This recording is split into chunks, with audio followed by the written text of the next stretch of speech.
ओम शांति। समय से जुड़ने वाले सभी भाई बहनों का बहुत बहुत स्वागत है। आज के इस एपिसोड में 4 दिनों से हम चर्चा कर रहे हैं एक बहुत इम्पोर्टेंट पहलू जीवन का, जो है कि अपने धन को सुखदायी कैसे बनाएं। धन से सुख के लिए ही हम धन कमाते हैं। पहले उसमें बेसिक आवश्यकताएं पूरी होती हैं, उसके बाद फिर इच्छाओं की दौड़ में इंसान शामिल हो जाता है। परंतु आज जब हम संसार में देखते हैं तो 99% से ज़्यादा लोग असंतुष्ट जाते हैं इस संसार से। तो वो असंतुष्टता का कारण क्या है? ये इंसान कितना भी पढ़ा लिखा होने के बावजूद भी समझ नहीं पा रहा है। तो हम चर्चा कर रहे हैं कि कैसे हम अपने जीवन को संतुष्ट बना सकते हैं, कैसे हम जो धन कमा रहे हैं और वो धन हमें सुख दे पाए, ये हमारा मूल लक्ष्य है। अगर सब कुछ करके भी हम असंतुष्ट इस संसार से जा रहे हैं तो फिर कमाई का, संबंधों का या जीवन, इतना सुंदर जीवन प्राप्त करने का मकसद ही डिफीट हो जाता है। हम बहुत मेहनत करते हैं जीवन को जीने के लिए, लेकिन अगर थोड़ी सी मेहनत उसको समझने के लिए कर लें तो हम आपको गारंटी दे सकते हैं कि 70 से 80% मेहनत 70 से 80% मेहनत कम हो सकती है और 70 से 80% या इससे भी ज़्यादा हैप्पीनेस एंड सेटिस्फैक्शन बढ़ सकती है। बस थोड़ा सा चिंतन करने का समय देना है। ज़्यादातर गलती क्या होती है, हम लोगों के साथ भीड़ में, भाग दौड़ में शामिल हो जाते हैं। जब से आंखें खुली, माँ बाप को देखा, पड़ोसियों को देखा, दोस्त मित्रों को, बस संसार में जिसको देखा उनके पीछे दौड़ते चले जाते हैं। बहुत कम ही हैं जो ऐसा सोचते हैं कि ये कहाँ दौड़े जा रहे हैं। आप सभी टाइम से पहुँचे हैं, इसलिए आप सभी को कुछ एक्स्ट्रा एडवांटेज होना चाहिए। एक बहुत सुंदर कहानी आपको सुनाते हैं। एक बार कुछ लोग गर्मी में भागे जा रहे थे, हरियाणा के आसपास की बात है। दौड़े जा रहे थे, पसीना पसीना हो रहे थे। रास्ते में एक महात्मा जी बैठे थे। तो महात्मा जी ने देखा, भाई बड़ी धूप है और भागे जा रहे हैं, पसीना पसीना है। तो उन्होंने कहा, भैया रुको, पानी पी के जाओ थोड़ा, ये घड़ा रखा है पानी का, पानी पी कर जाओ। तो उन्होंने कहा, महात्मा जी टाइम नहीं है। वो रुके नहीं, दौड़ते रहे। महात्मा जी ने फिर जोर से आवाज़ लगा के कही, भैया पानी पी कर जाओ। तो उन्होंने कहा महात्मा जी जल्दी दिल्ली पहुंचना है और टाइम नहीं है।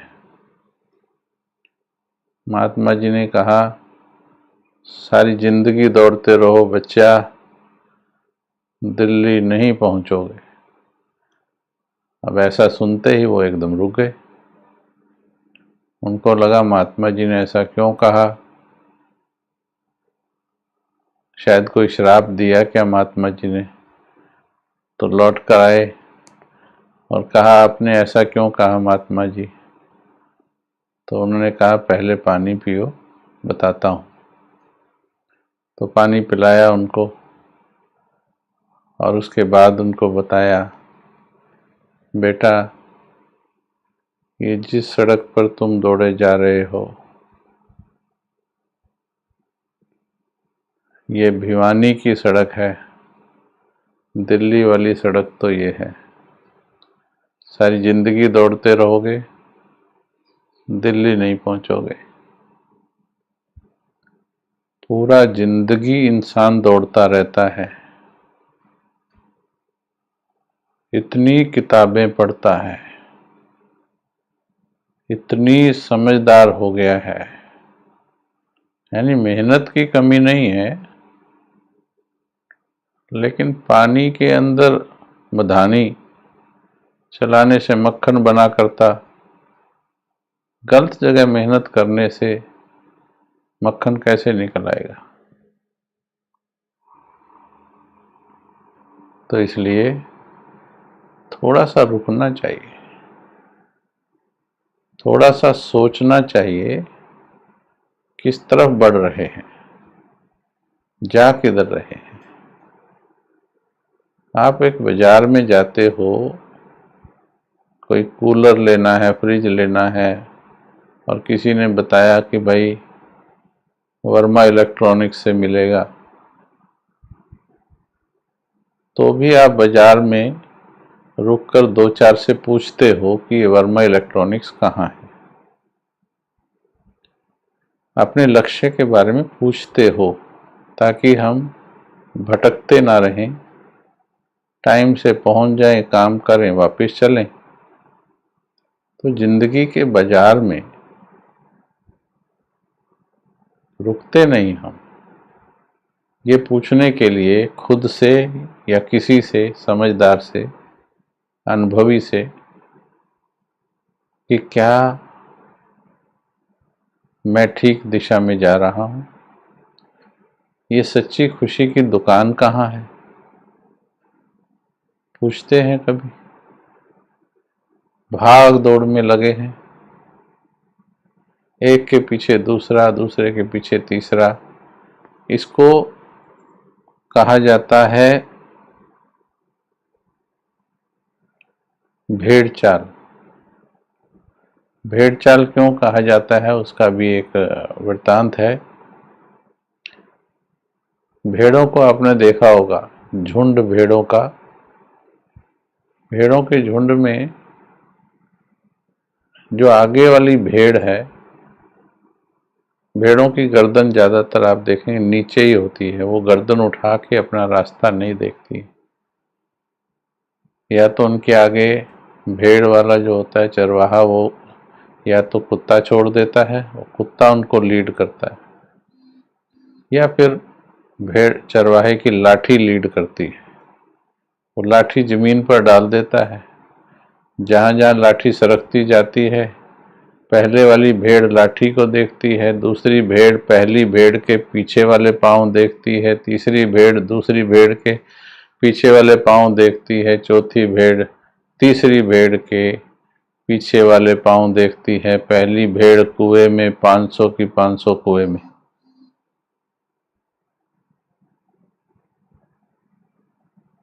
क्योंकि कभी गर्दन उठा करके देखा ही नहीं कि ठीक दिशा में जा रहे कि नहीं जा रहे। हैरान हो जाएंगे आप, और हैरान नहीं, अगर मैं आपसे ही पूछूं तो आप भी यही जवाब देंगे कि ज़्यादातर लोग इस दुनिया से संतुष्ट जाते हैं या असंतुष्ट जाते हैं, तो क्या उत्तर आएगा आपका? ज़्यादातर लोग इस दुनिया से संतुष्ट जाते हैं या असंतुष्ट जाते हैं? बताइए भाइयों बहनों, ज़्यादातर लोग संतुष्ट या असंतुष्ट? हाँ जी,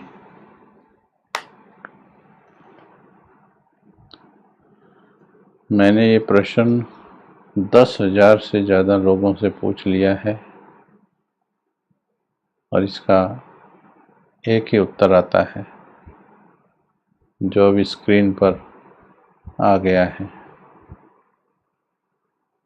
इसमें गोरे हों या काले हों, अमेरिकन ही या इंडिया वाले हों, शहर हो या गांव वाले हों, अमीर हों या गरीब हों, सभी कुल मिलाकर असंतुष्ट जाते हैं।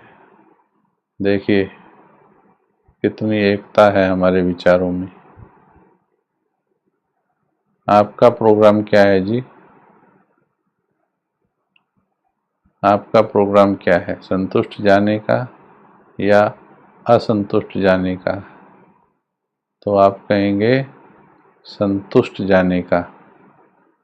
लेकिन जो चले गए हैं, जिनके बारे में अभी आप बता रहे हो, उनका प्रोग्राम क्या था? उनका भी संतुष्ट जाने का ही प्रोग्राम था, लेकिन भेड़ चाल में चलते रहे, कभी सोचा ही नहीं ठीक दिशा में जा रहे कि नहीं जा रहे, इसलिए यात्रा असंतुष्टता पर खत्म हो जाती है। तो हमें तो भगवान मिल गए हैं और भगवान के मिलने के बाद हमारे जीवन में संतुष्टता, आज का वरदान भी संतुष्टता पर है।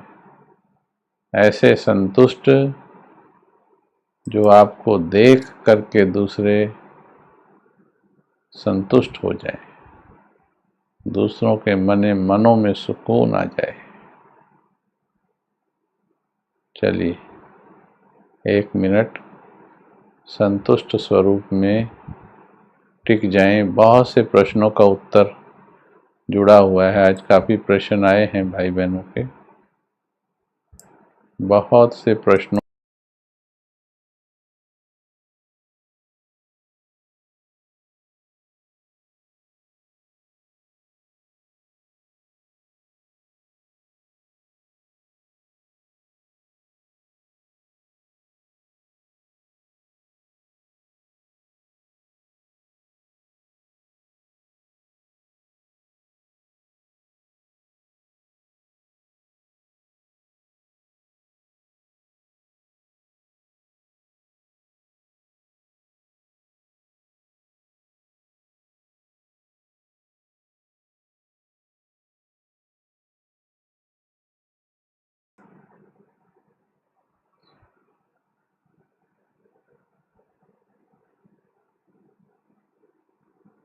ओम शांति। संतुष्टता का मतलब केवल अपना घर हो जाना, अपने पास बैंक बैलेंस हो जाना, समाज में अच्छी पोजीशन हो जाना नहीं है। संतुष्टता का बहुत गहरा मतलब है। जब उसकी गहराई में जाएंगे तो पता लगता है कि हम कितने संतुष्ट हैं। क्योंकि आज सिचुएशन नहीं है, इसलिए हम कंफर्टेबल हैं। वो भी एक तरह से अच्छी स्थिति है, लेकिन वो संतुष्टता नहीं कही जाती है। संतुष्टता वो होती है जब आपके पास वो ना रहे जो आज है, फिर भी आपको दिक्कत ना हो। संतुष्टता वो होती है जिसमें मन भागता नहीं है। संतुष्टता सिर्फ धन की नहीं, क्या हम अपने चारों तरफ के लोगों से संतुष्ट हैं? क्या हम अपने पार्ट से संतुष्ट हैं? क्या हम अपने खाते से संतुष्ट हैं, श्रेष्ठ कर्मों के खाते से? क्या हम भगवान से संतुष्ट हैं? क्या भगवान हमारे से संतुष्ट हैं? बहुत सी डीप चेकिंग है इसकी। चलिए, अच्छी बात है, चेक करेंगे। संतुष्टता पर भी हम चिंतन करेंगे कभी कि गहन संतुष्टता क्या होती है। चलिए, आज बहुत से प्रश्न हमारे पास हैं। तो कल कई भाई बहनों ने प्रश्न दिए, उन प्रश्नों को हम थोड़ा सा लेंगे। जैसे एक बहन ने कहा कि मेरे ऊपर लोन है और पति कमाते हैं, लेकिन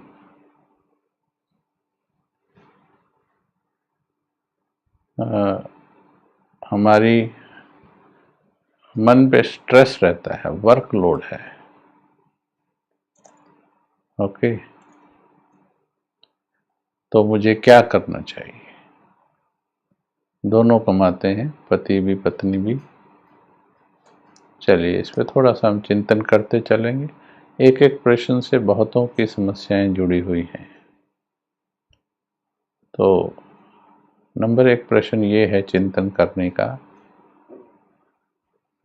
अभी तो लोन लिया हुआ है, लोन चुकाना है, सिर पर है, उसको नहीं चुकाएं ऐसा है ही नहीं है, चुकाना तो है। परंतु आगे के लिए हम थोड़ा सा विचार कर लें, या वो विचार कर लें जिन्होंने अभी ऐसी सिचुएशन में नहीं आए हैं। हमें इतना कमाने की ज़रूरत क्यों होती है? हमें इतना कमाने की ज़रूरत क्यों होती है? महंगाई ज़्यादा है, कहते तो यही है, पर मैंने विचार किया, महंगाई ज़्यादा है या इच्छाएं और चॉइसेस वो महंगी हैं? क्या कहेंगे? महंगाई ज़्यादा है या जिसमें लोन लेने की ज़रूरत पड़ती है? एक तो होता है बहुत मजबूरी,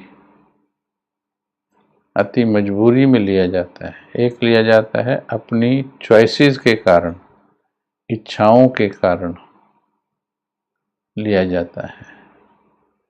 ज़्यादातर क्या होता है, दोनों केस होते हैं, आवश्यकता के केस भी होते हैं और इच्छाओं के केस भी होते हैं।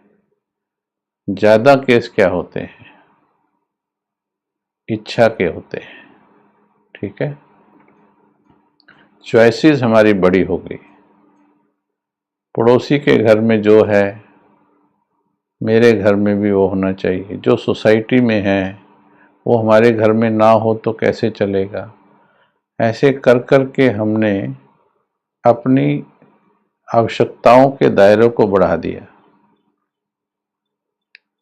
इच्छाएं, हमारा पेट कितनी रोटी मांगता है? तो आप कहेंगे 2, 3, 4 एक टाइम में, राइट। 25 साल पहले कितनी मांगता था? 2, 3, 4, 5, बस। पेट की आवश्यकता वही, तन की आवश्यकता भी वही है, केवल ढका होना चाहिए, सभ्य होना चाहिए। ढका रहना इसकी आवश्यकता है, बाकी तो सब इच्छाएं हैं, उसको जहां ले जाओ। भूख, इच्छा, नींद जितना चाहे बढ़ा लीजिए, जितना चाहे कम कर लीजिए, जितना चाहे बढ़ा लो। भूख, इच्छा, नींद। थोड़े दिन आप 5-6 रोटी खाने लगो, शरीर वैसा ही मांगने लगेगा। आप अच्छी क्वालिटी के कपड़े डालने लग जाइए, थोड़ी दिन के बाद आपको दूसरे पहले जो डालते थे वो आपको अच्छे नहीं लगेंगे। आज खादी के नहीं डाल सकता इंसान, जबकि हम ही डालते थे खादी के पहले। तो इसमें ज़्यादातर अभी जिनकी ये प्रॉब्लम है, आप थोड़ा सा सुन लीजिए ताकि आगे से ऐसी गलतियां ना हो। एग्जैक्ट केस आपका भी पूरा क्या है वो भी धीरे धीरे समझ में आएगा, है ना। बट मेन हम इसमें कुछ विचार मंथन कर रहे हैं कि आजकल ज़्यादातर, जैसे आप मान रहे हैं, ज़्यादातर स्टेटस और लग्जरीज के लिए हम धन लोन लेते हैं और देते हैं। अति आवश्यकता के लिए भी लिया है, उसमें भी आप एक चीज़ नोट कीजिएगा, गरीब को अगर आवश्यकता है, एक अमीर को आवश्यकता है, एक मिडिल क्लास वाले को आवश्यकता है, गरीब को आवश्यकता है भी है तो भी क्या करेगा, क्या करेगा वो जो जिसको पता है मैं इससे ज्यादा कमा ही नहीं सकता हूं, तो वो मन को कंट्रोल करेगा, वो उसी कैटेगरी में अपने आप को रखेगा, उसी कैटेगरी में उसका फिर लेन देन होता है। सोसाइटी वैसी ही बनती है उसकी। ये सोसाइटी में जो इच्छाओं के खेल हैं हम नहीं पैदा किए हैं। अमीर के पास पैसा है, वो 400 करोड़ भी लगा देता है शादी में, क्योंकि उसको दिखता है बिजनेस चल रहा है और चलेगा। ऐसा कईयों ने मेहनत की या भाग्य से मिला। सबसे ज़्यादा बुरी हालत मीडियम क्वालिटी के लोगों की होती है, मिडिल क्लास।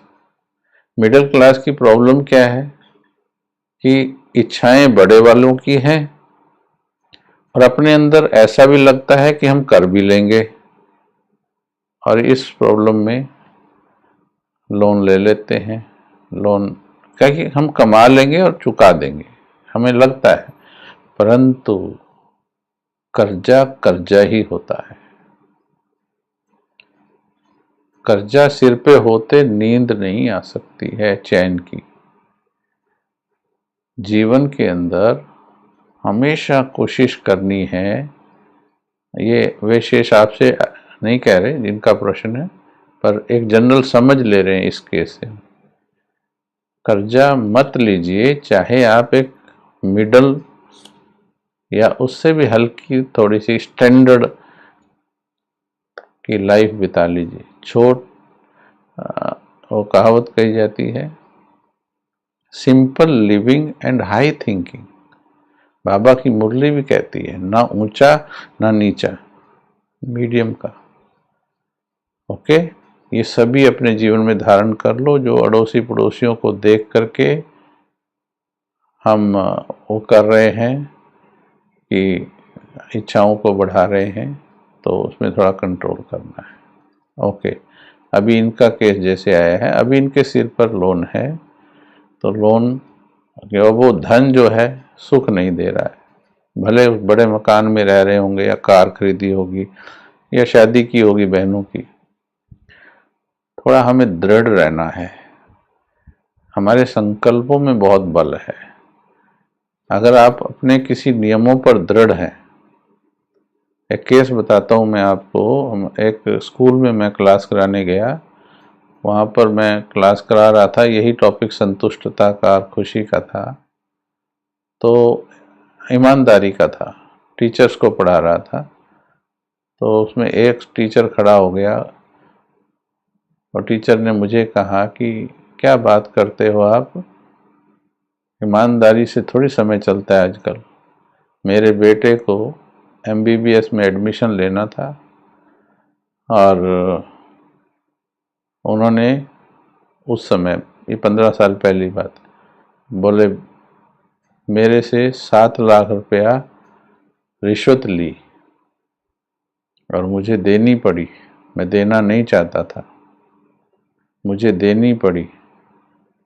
मेरे बेटे की जिंदगी का सवाल था। ऐसा कहते कहते उसकी आंखों में आंसू आ गए। पहले तो मैंने उसके आंसू देखे, पर जो सवाल भी उन्होंने मेरे से पूछा था, रिश्वत देना भी ठीक नहीं है, ये भी हम जानते हैं। अब ऐसे में क्या किया जाए? बेटे को डॉक्टर भी बनाना है उन्होंने। बेटा प्रेशर डाल रहा था, मुझे मेडिकल, मुझे डॉक्टर करना है। मैंने 2-3 प्रश्न पूछे उनसे। मैंने कहा, टीचर साहब, अध्यापक महोदय,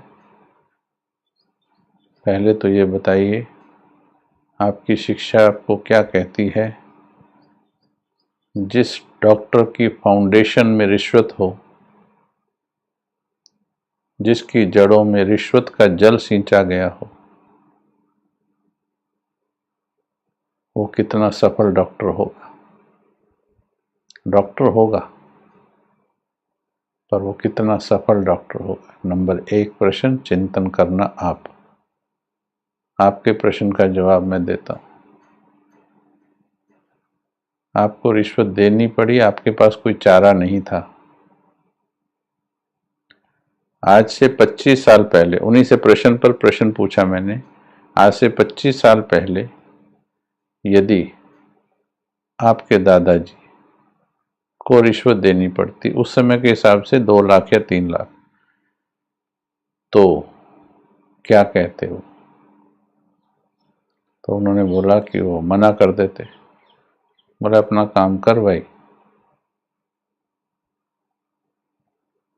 तो क्या डॉक्टर बनाना जरूरी था? जीवन को संतुष्ट करना है या इच्छाओं को पूर्ण करना है? क्या अगर रिश्वत देने की सामर्थ्य, इच्छा नहीं थी, तो क्या डॉक्टर बनाना जरूरी था?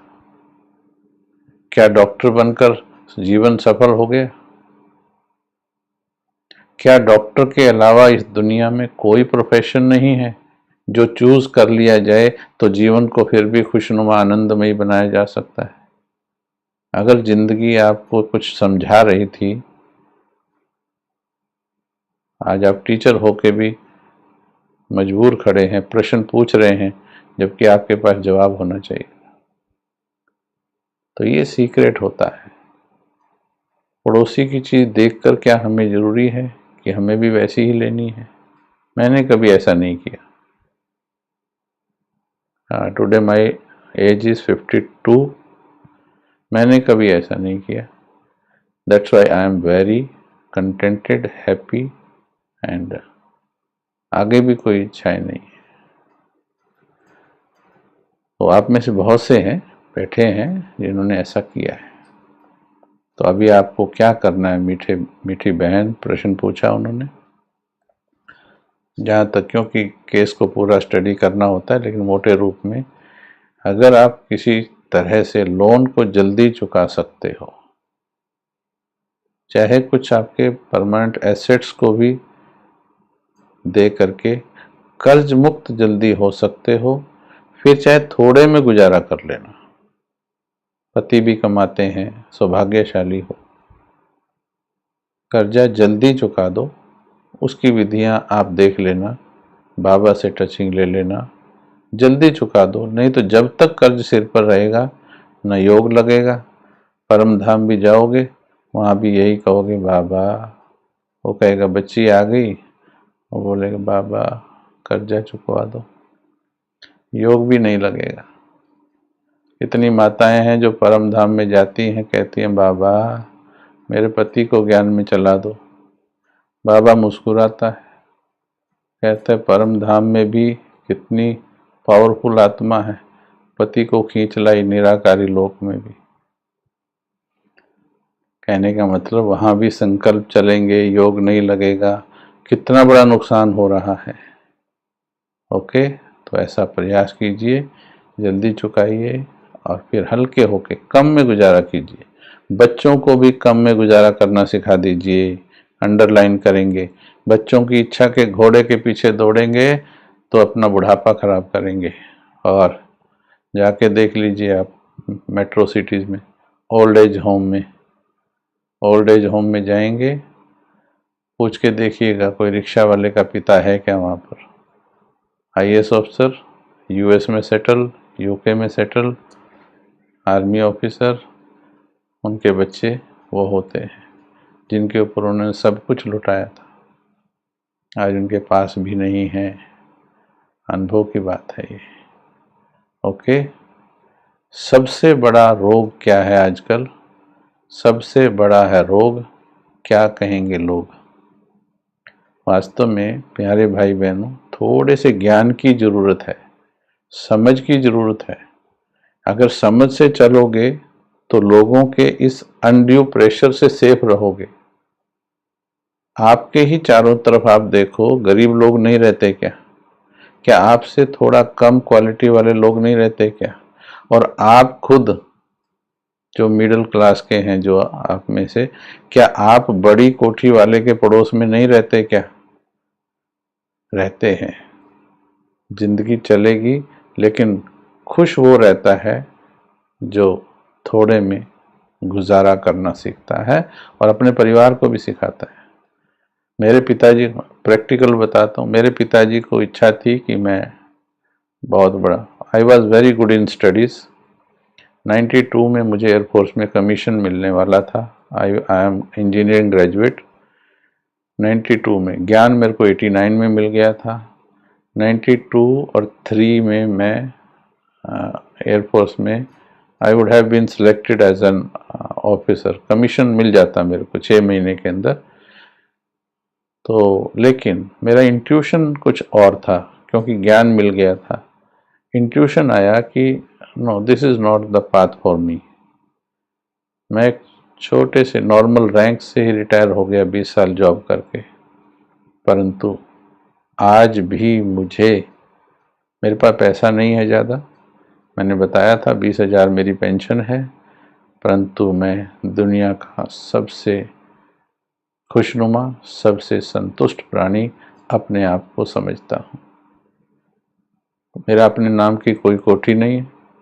हाँ, गाड़ी है, सेवा के लिए ली हुई है, और कोई ऐसे ज़्यादा एसेट्स भी नहीं है। विचार करना है, ज्ञान समझ से चलना है। अगला प्रश्न पूछा है, मेडिक्लेम लें या नहीं लें? आपने कुछ साइन किया होगा उसमें। इसमें आपकी इनर कॉन्शियस की बात आती है। यदि लोगों को फॉलो करेंगे, जहाँ पर जेन्युइन है वहाँ पर आप लीजिए, जहाँ केस आपका जेन्युइन है। लेकिन सिर्फ धन कमाने के लक्ष्य से थोड़ी युक्ति लगा के मिल जाएगा, वो फिर आप देखिएगा वो आपको सुख देगा या नहीं देगा। आपके पास एक्चुअली हर प्रश्न का उत्तर है। मैं अगर यही वाले प्रश्न, मैं परसों 4 दिन से यही कर रहा हूँ और मैं अपनी हर क्लास में यही करता हूँ, उत्तर मैं आपसे ही पूछता हूँ। आप खुद लिखते हैं उत्तर, खुद उत्तर लिखते हैं आप, और सही उत्तर लिखते हैं majority. My dear brothers and sisters, एक बात समझ लीजिए, आपके अंतर मन के पास सभी प्रश्नों का जवाब है। जो प्रश्न आप मेरे से पुटअप कर रहे हैं, मेरे से ज़्यादा अच्छी तरह आपका मन जानता है। क्यों? आपकी सिचुएशन मैं यहाँ बैठे हुए 100% समझ ही नहीं सकता हूँ, लेकिन आपका मन आपकी सिचुएशन भी समझता है, वो आपकी इच्छाओं को भी समझता है, आपकी गलतियों को भी जानता है, आपकी सामर्थ्य को भी जानता है, अपॉर्चुनिटीज को भी जानता है, आपकी स्ट्रेंथ को भी जानता है, आपकी वीकनेसेस को भी जानता है। वो सब देखकर आपको जवाब देगा। प्रॉब्लम सिर्फ ये है कि हम अपने मन के पास बैठते नहीं हैं। अपने मन के पास बैठना, खुद से बात करना, अपने अंदर से बात करना आना चाहिए। Truthful talking to yourself. जितना अपने मन से सच्ची बात करेंगे, उतना आपको आंसर मिलेंगे, सही उत्तर मिलेंगे आपको। ओके, चलिए, और भी बातें हमारे पास हैं कि केसेस हैं। ओके,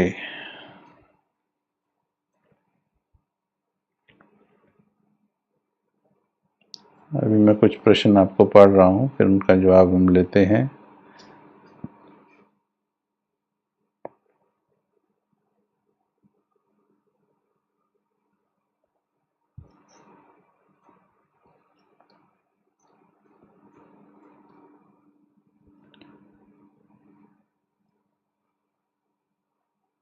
पति बैंक लोन लिए कर्जे में डूब गए।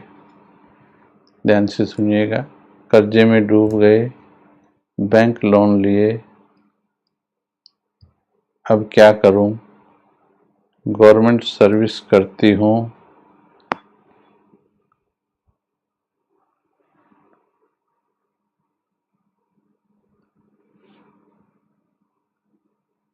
थोड़ा लिखने में भाषा इनके ऊपर नीचे है। अगला है बेटा 40 साल का है, सिजोफ्रेनिया है, मैरिड है, अनएम्प्लॉयड है, दोनों अनएम्प्लॉयड हैं। उनके लिए पैसा छोड़ के जाना है या नहीं छोड़ के जाना है? देखिए, बच्चे का जब हालत ऐसा है, कहा था पात्र को दान देना चाहिए। यहाँ बेटे के हिसाब से नहीं, आप उसको पात्र के हिसाब से देखेंगे तो आपको मदद करनी चाहिए, परंतु ये देखना है कि उसकी युगल, उसकी वाइफ कर सकती है कुछ या नहीं कर सकती है। अगर वो करके अपना कमा सकती है, अपने परिवार को भरण पोषण कर सकती है तो ठीक है, वरना जिस प्रकार से एक बच्चा जो डेवलप नहीं हो पाता है माइंड से, वो 20 साल का भी हो जाए तो भी उसको माँ ही चम्मच से खिलाती है और वो उसी की ड्यूटी होती है जब तक वो बुद्धि से डेवलप ना हो जाए। और ये ड्यूटी ही नहीं, एक सेवा भी होती है। यहाँ पर ये एक सेवा बन जाती है, परंतु आपके साथ वो नहीं जाएगा जो आप छोड़ जाएंगे, आपके साथ वो जाएगा जो आप पुण्य में लगाएंगे। एक बैलेंस बनाकर दोनों साइड लगाना है, अपने बच्चे को भी देना है और साथ में अपने भाग्य के लिए भी जोड़ना है। ओके, बहुत अच्छा प्रश्न, माने सिचुएशन आपकी काफ़ी ऐसी है। तो कोई अगर दान करता है अपनी क्षमता अनुसार पर अंदर विकार भी है, तो क्या अगले जन्म में खाता कैसा होगा? दान करना एक अलग फील्ड हो गया, विकार आपकी एक अलग फील्ड हो गई। तन मन धन, मनसा वाचा कर्मणा, ये हमारे अलग अलग फील्ड्स हैं। जैसे हमारे सब्जेक्ट्स होते हैं स्टडीज़ में, तो यहाँ भी हमारे ज्ञान, योग, धारणा, सेवा, ये सब्जेक्ट्स हैं। इन सब्जेक्ट्स में तन से सेवा, मन से सेवा, धन से सेवा, और कहीं संबंध संपर्क से सेवा। कईयों के पास धन नहीं होता है, तो धन तो बल्कि और ही आपको परमात्मा से जोड़ता है। परमात्मा से ही नहीं, धन आप हर किसी से जोड़ता है जिसको आप वो धन देंगे। किसी को लोन दे देते हो, मानो आपने किसी को 20,000 लोन दिया है और आपको पता लग गया परसों वो आपका कानपुर छोड़कर जा रहा है, तो क्या होगा? अब आपका मन उसके पीछे लगेगा, क्योंकि आपका धन वहाँ पर है। तो मन धन के साथ जाता है और धन मन के साथ जाता है। हमारा मन अभी बाबा में लगा है, आप में से भी ज़्यादातर का लगा है।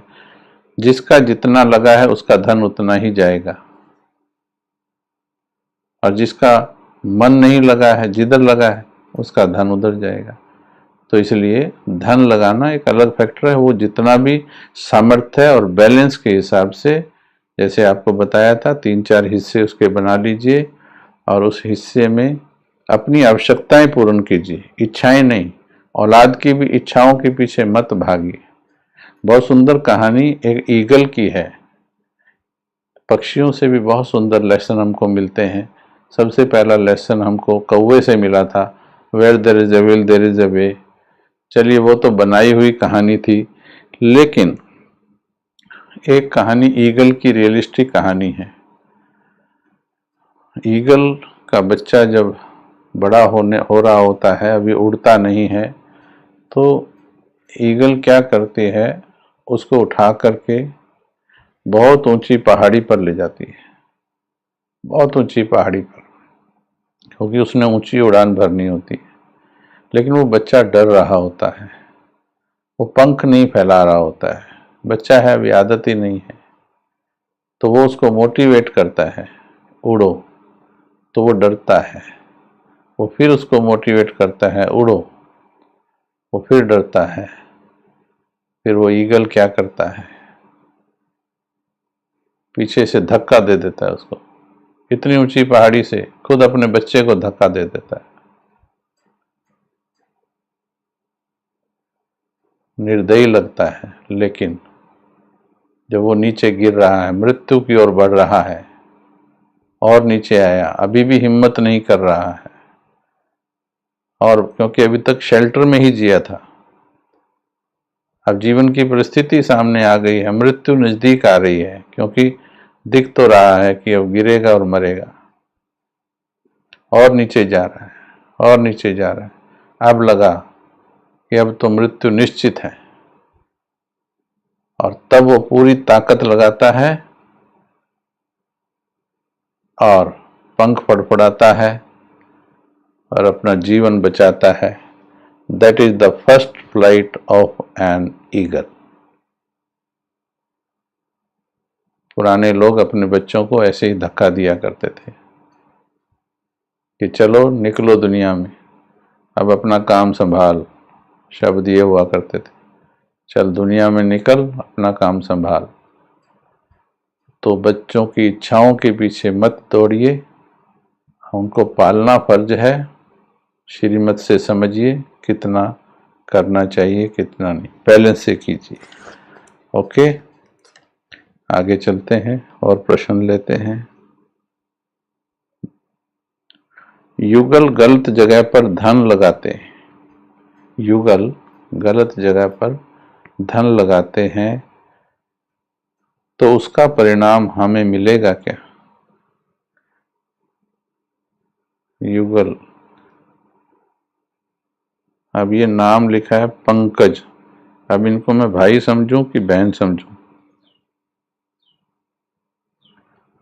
पंकज हैं, बहन होंगी, ठीक है। तो मानो आपके पति गलत जगह पर धन लगाते हैं, आपका कोई पाप नहीं बनता उसमें।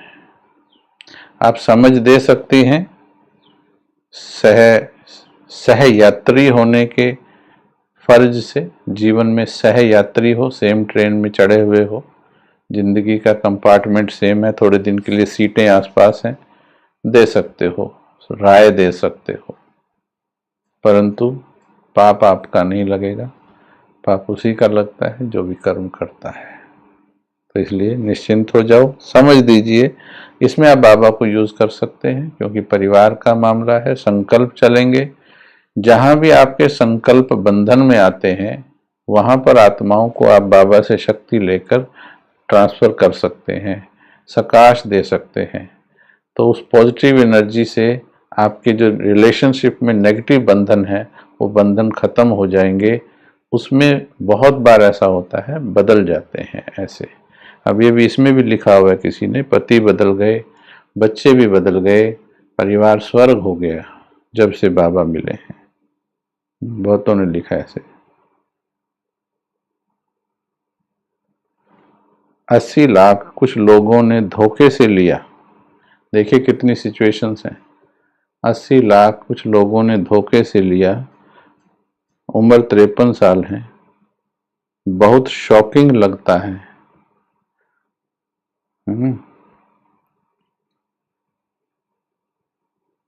सिंगल पेरेंट समझ में नहीं आया क्या लिखा है। चलो, धोखे से लिया है, पूरी बात क्लियर नहीं लिखी है, मानो धोखे से लिया 80 लाख किसी ने। अभी प्यारे भाई बहनों आप जवाब देंगे। 80 लाख किसी ने धोखे से ले लिया, वापस नहीं दे रहा। जैसे कल भी केस था, 10 लाख लिया, अब कहते हैं तो कहता अभी है नहीं है, तो क्या करना चाहिए? देखें आप क्या जवाब देते हैं। 80 लाख किसी ने धोखे से लिया, बताइए। अभी ये चीज ध्यान में रखते हुए कि संगम युग है, भगवान आया हुआ है, जाने का वक्त नजदीक है, थोड़े से दिन, भगवान का प्यार भी थोड़े से दिन ही है। बताइए क्या करना चाहिए इन बहन जी को? जी, 80 लाख धोखे से ले लिया, क्या कहेंगे?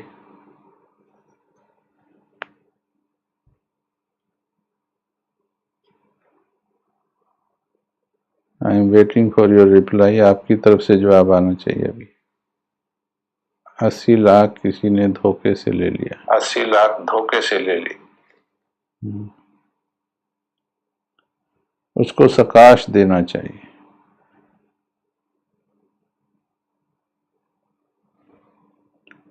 उमा जी ने लिखा है, जिनका केस था ये, बैंक की ट्रांसैक्शन भाई जी, कोर्ट पुलिस मुझे ही हराश करती है। उनका ही आया है, कोर्ट पुलिस मुझे ही हराश करती है, बैंक की ट्रांसैक्शन है। अब बैंक वाले हों या कोई भी हो, कोई ना कोई देहधारी हिसाब किताब का निमित्त बनता है।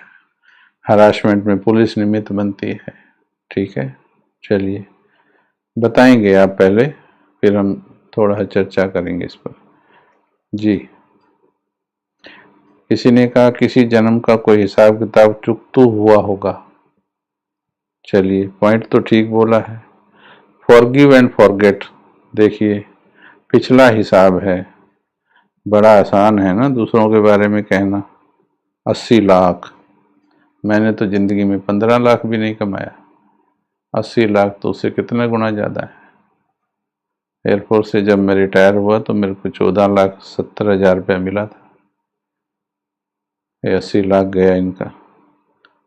लेकिन कितने अच्छे ज्ञानी हैं, सही हिसाब किताब होगा, भूल जाओ, समझो हिसाब किताब चुप हो गया। कितना आसान है ना, बहुत अच्छा है, सब जानते हैं उत्तर, एवरीबॉडी नोज इट। हिसाब किताब रहा होगा, मेरा होगा तो जरूर वापस आएगा।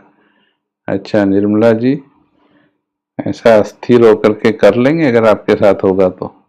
अच्छा है, उत्तर ठीक है, मैं उत्तर को चैलेंज नहीं कर रहा हूँ, उत्तर ज्ञान युक्त ही है।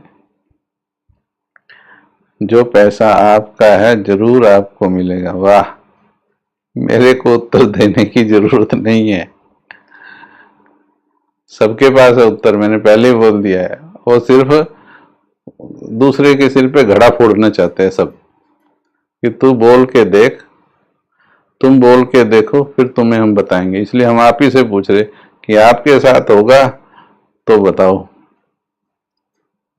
वो हिसाब किताब चुक तो कर गया, लेकिन उसको अच्छी वाइब्रेशन देकर वापस मिल भी सकता है।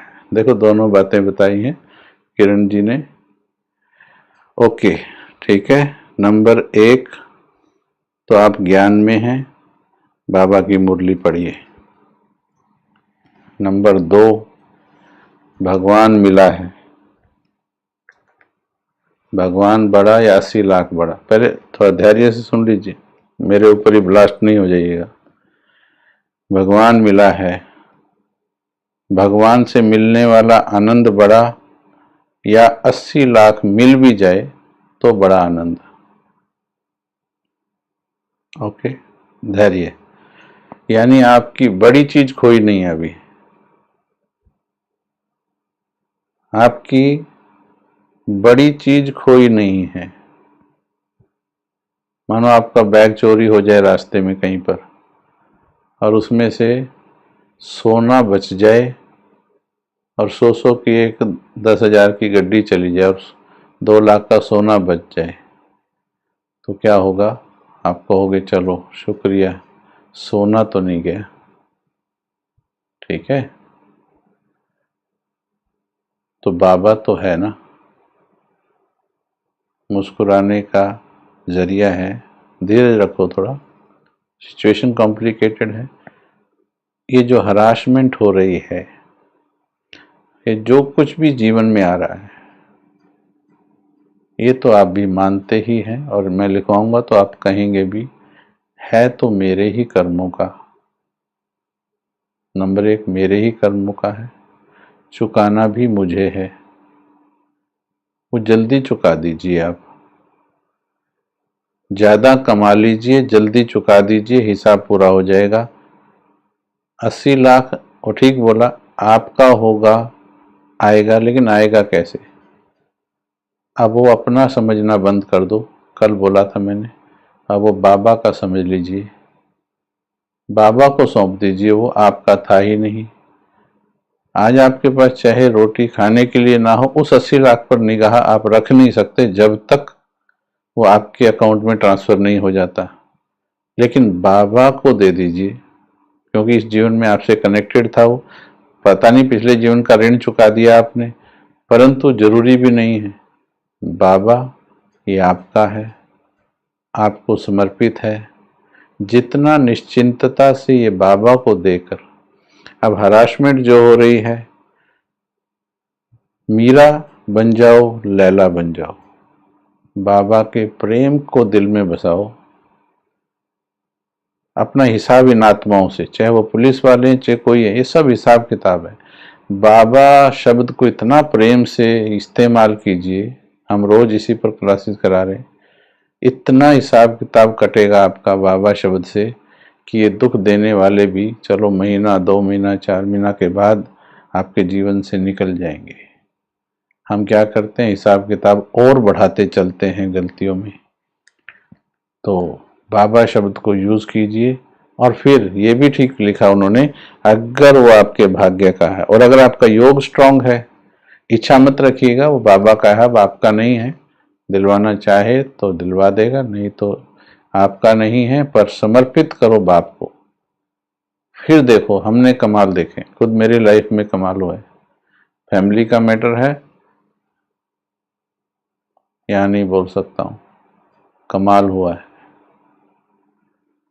तो इसलिए आप निश्चय रखिए, 40-50 लाख तक का तो हमारी लाइफ में भी था, लेकिन वो किसी और तरह से था। Okay, right.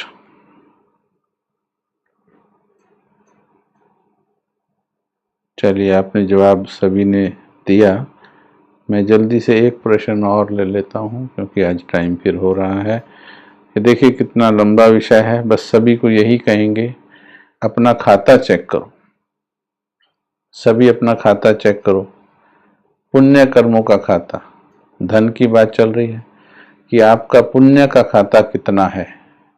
क्या सतयुग में लक्ष्मी नारायण के साथ में आने लायक खाता जमा हो गया? चाहे वो योग द्वारा है, चाहे वो तन द्वारा, मन द्वारा, धन द्वारा सेवा करके, चाहे ज्ञान के द्वारा, चाहे धारणाओं के द्वारा, सभी सब्जेक्ट के द्वारा, दुआओं के द्वारा, टोटल अकाउंट पुण्य कर्मों का आज कितना है? क्या वो सतयुग में राजा बनने या लक्ष्मी नारायण के साइड में सिंहासन लेने के लायक है? जरा यस और नो लिख करके बता दीजिए, शॉर्ट में यस और नो। क्या लक्ष्मी नारायण पद पाने के लायक खाता है? यस और नो।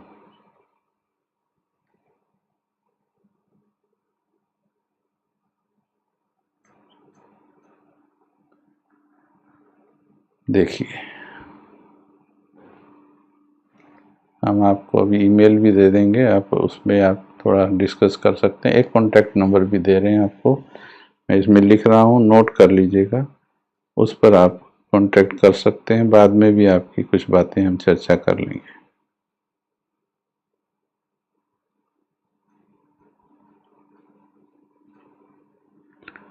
ये नंबर नोट कर लीजिएगा जो ऊपर गया है अभी। हाँ, अभी देखिए, यस बहुत कम है, नो बहुत ज़्यादा है, राइट। तो इससे क्लियर है ना कि हमको अपना तन, मन, धन सब कुछ, सिर्फ धन को छोड़ नहीं सकते। बाबा ने, ब्रह्मा बाबा की जीवनी पढ़ो, धन भी एक एक कौड़ी जो कमाया वो यज्ञ में लगाया। तो आपको भी जितना हो सकता है इधर बैलेंस, बाबा ने कहा तोड़ निभाओ, बस जितना बैलेंस रख के इधर लगाया, बाकी अपना खाता जोड़ने में भी आप धन भी लगाओ। और किसी का मन नहीं लग रहा है, एक लास्ट बात मैं बता दूं, किसी का मन अगर योग में नहीं लग रहा मेहनत के बावजूद भी, तो ईश्वरीय यज्ञ में धन स्वाहा कीजिए। अंतिम पॉइंट बता रहा हूँ, बहुत इंपॉर्टेंट है, कई जगह अप्लाई किया है।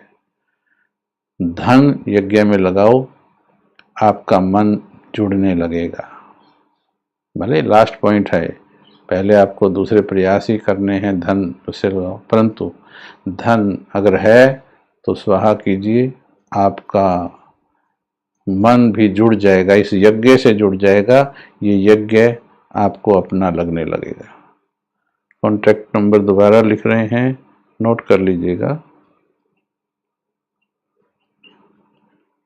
880603, याद कर लीजिए, 8806032575, याद हो जाना चाहिए। ओके,